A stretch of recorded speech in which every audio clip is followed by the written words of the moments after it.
Nag-check-in sa motel si Grace kasama ang ibang lalaki para gantihan ang kanyang boyfriend. Maliit na babae lang si Grace. Sales lady siya sa mall. Meron siyang jowa, si Bong. Nung bago pa lang sila ni Bong, madalas silang magbembangan. Pero ngayong matagal na sila, once a month na lang. 3 years na kasi silang magjowa. Tuwing gabi, pag sinusundo siya ni Bong sa trabaho, isasakay siya sa motor. Sabay silang kumakain sa karinderya. Tsaka ihahatid sa bahay. Napansin ni Grace na paulit-ulit na lang ang kanilang routine. Isang gabi, hindi daw siya masusundo ni Bong dahil nasira daw ang motor niya. Kaya nag-commute na lang si Grace pauwi. Ilang araw na siyang hindi nasusundo ni Bong. Sira pa rin daw ang kanyang motor. Pero isang gabi, habang naglalakad pauwi si Grace, nakita niya ang motor ni Bong. Nakaparada sa paresan at kitang-kita ng dalawang mata niya na may kaakbay si Bong na ibang babae. Tahimik lang si Grace. Hindi niya ito kinumpronta. Tiniis niya ang sama ng loob.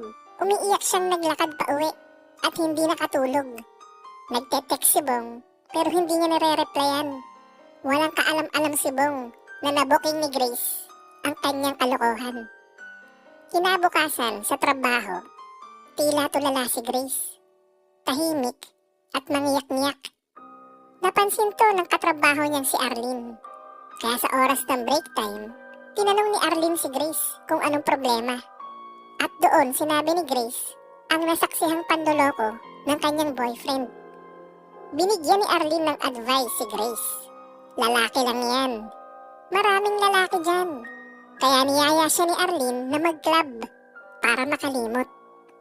Kinagabihan, magkasamang nagpunta sa club si Grace at Arlene. Maingay, patay-sindi ang ilaw at mausok sa loob ng club. Bawat table, may matataas na tower ng inumin. Maraming nagsasayawan at sabay-sabay na tumatalon sa kantang shot. Umupo sila sa table kung saan may dalawang lalaki na nakaupo. Si Rostom at si Jomar. Mga kaibigan daw yan ni Arlene. Si Rostom, inakbayan at hinalikan agad si Arlene. At si Jomar naman, niyaya niya agad si Grace na uminom. At ayun na nga, nagparty sila noong gabing yun. Nung medyo nakainom na si Grace, nakayapos siya kay Jomar habang naglalabas ng sama ng loob tungkol sa boyfriend niya. Kaya naman todo comfort itong si Jomar. Pinayuhan pa siya nito na ang mas magandang gawin daw ay gantihan si Bong. 3:00 na ng madaling araw. Naghiwalay sila ng uwi. Magkasama si Arlene at Rostom. Si Grace naman, inaalalayan siya ni Jomar. Pumara sila ng taxi. Tinanong ni Jomar si Grace kung ready na daw siya sa masarap na paghihiganti. Go, go, go naman ang sigaw ni Grace. Nag-check-in sila sa building na pula. At pagpasok nila sa kwarto, kahit amoy usok sila, wala nang ligo-ligo. Sinimulan agad nila ang romansa. Pero, biglang nanlaki ang mata ni Grace nung makita niya ang tatay ni Jomar. Sobrang laki. 12 kahaba, 8 kabilog. Parang sa kabayo ang sukat. Hindi alam ni Grace kung paano nila to gagawin. Parang imposibleng magkasya kasi maliit na babae lang siya. Kaya pumikit na lang siya at pinakiramdaman kung makakapasok ba si Jomar. Pero sa pagkakataong yun, hindi nakapasok si Jomar dahil sobrang kipot ng daan. Pinigilan siya ni Grace at walang nagawa si Jomar. Medyo malungkot kaya natulog na lang sila sa room. Umaga na nung hinatid ni Jomar si Grace sa bahay. Day off naman ni Grace nun, kaya itinuloy niya ang pagtulog. Paggising niya sa hapon, napansin niya na kanina pa pala tumatawag si Bong. Sinagot niya ito. Sabi ni Bong, bakit hindi daw siya nire-replyan? Doon sinabi ni Grace na nakita niya si Bong sa parisan na may kaakbay na ibang babae. Hindi raw siya yun, sabi ni Bong. Baka napagkamalan lang siya. Pero hindi siya nakatanggi dahil nakita din ni Grace ang motor ni Bong sa labas ng parisan. Sa puntong ito, inamin na ni Bong na may kasama siyang babae. Pero sabi niya, pinsan niya daw yun, galing sa probinsya. Sinamahan lang niya para kumain. Ganun daw talaga sila ka-close nung pinsan niya kahit nung bata pa sila. Pero walang mali siya yun. Hindi niya na daw sinabi kay Grace dahil saglit lang naman daw sa Manila ang pinsan niya. Hindi naniwala si Grace kaya itinigil niya na lang ang call. Hindi na rin nag-callback si Bong. Umiyak na lang si Grace. Alam niyang puro kasinungalingan lang ang pinagsasasabi ni Bong. Kaya lumabas na lang si Grace ng bahay at nagpunta sa mall.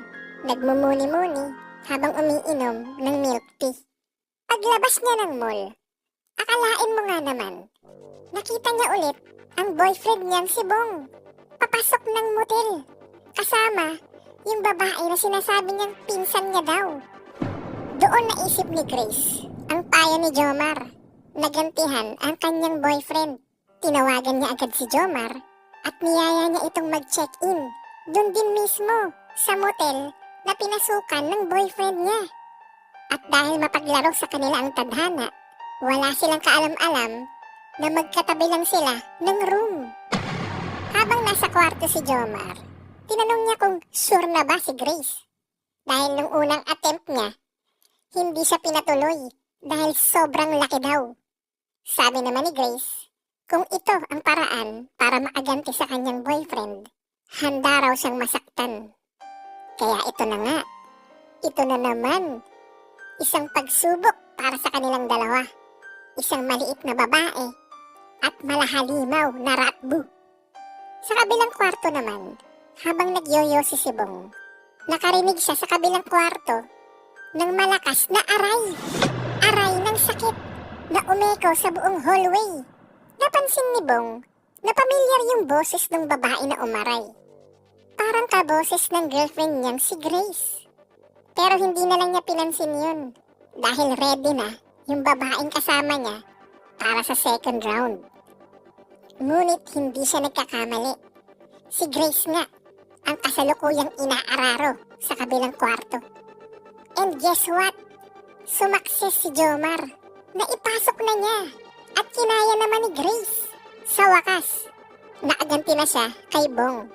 Pero hindi kayo makakapaniwala sa susunod na nangyari. Pagkatapos ng 3 oras, nagkita si Bong at si Grace sa labi ng motel na parehong may kasamang iba. Nagkatinginan silang dalawa. Sa loob-loob ni Bong, magkahalong takot at galit.